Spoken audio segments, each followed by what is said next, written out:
Hi, so today I'm going to show you how easy and intuitive it is to make accurate measurements on the 4 Series MSO. So I've currently got a clock signal connected to channel 1. Channel 2 and 6 are not needed. And I want to see what frequency this particular clock signal is at. And we can do that really quickly and effectively. So we have the measurement tab. And maybe I'll have an amplitude button as well. So we're going to measure the amplitude, and we're also going to measure the frequency.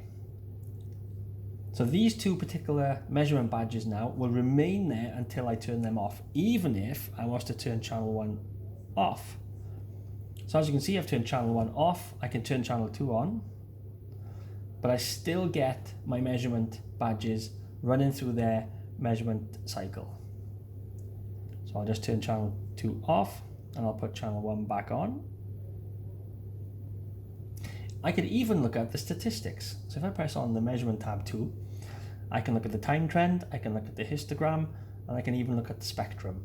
And you can see here we've got the statistics running there. If I was to click the histogram, you immediately get a nice visual representation of the jitter or wander of the clock as it's bouncing between the 39.8 and 40.2 megahertz.